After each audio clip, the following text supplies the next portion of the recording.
Many residents staring down as well possible water rationing that could last a year. In fact, that should be starting from today. The municipality says this will allow maintenance workers to repair key infrastructure that was damaged during the floods. Letiwe Mdluli looking at how various communities are affected from today. Letiwe, very good afternoon. Well, it was announced last Friday by Mxolisi Kaunda, the executive mayor, the rationing that will start today. People, residents of eThekwini getting water just for 4 hours in the morning and also in the evening. So tell us, how has this news been going down with the residents that you have been able to speak to, Letiwe?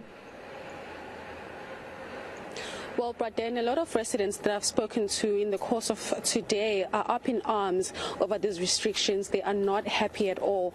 Most of them are saying that the municipality is just finding a way to lie to them and using the floods as a result. I was in Hambanati a bit earlier on where I spoke to Kukungume, who's a resident there. That community falls under Tongat, and you'd remember that in Tongat, they've been without water for about 3 months because of the damage that was caused to the Tongat water treatment plant back in April. And that township in Hambanati is one of those that has been affected. And unfortunately, that community is still without water, and they are complaining that the municipality is not providing water tankers. They are also saying that they've not been provided with the JoJo tanks that majority of the communities that are with or without water rather have been provided with. And as a result, they have to buy water, and they have to basically always have a communication between them and the municipality, just reminding them that they do not have this essential service. I also spoke to a resident here in Umhlanga who says that the rationing does not make sense to them, and they believe that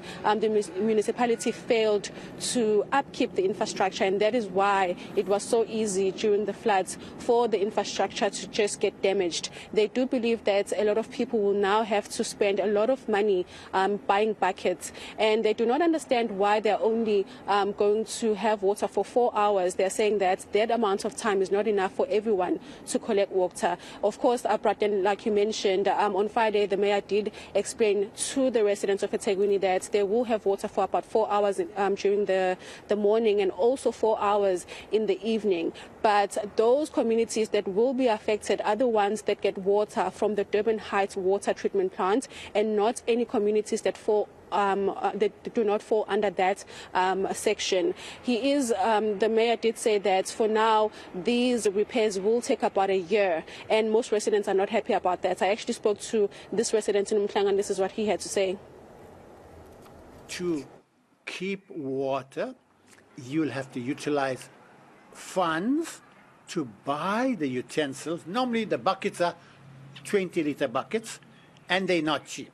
So you don't buy one, you have to buy quite a few. And that added expense to those who don't have the funds.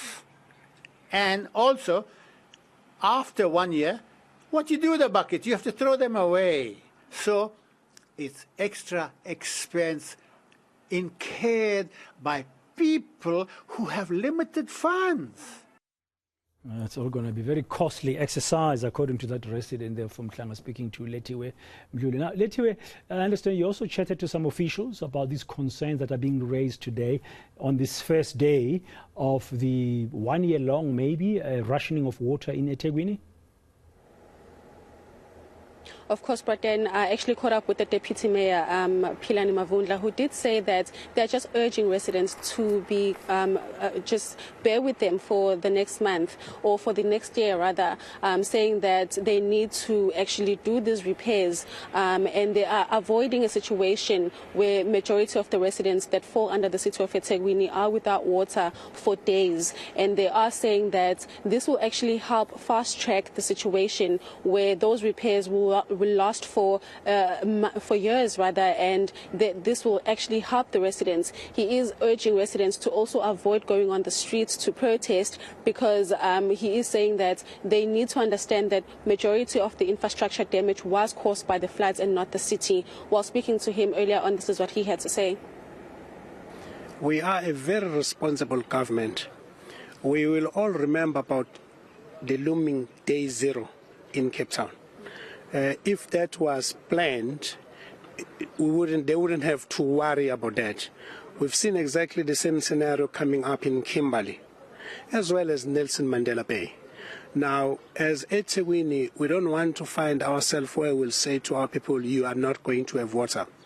We better prepare now so that we can have water for the next year or two. Our dams are full. In fact, the water is going to the sea. But the problem is pumping it from the dam. We just don't have the infrastructure to pump it to where we can treat it and distribute it to our people. Mr. Mavundla, the Deputy Mayor of eThekwini, ending that update from Letiwe Mdluli about day one of water rationing in Durban.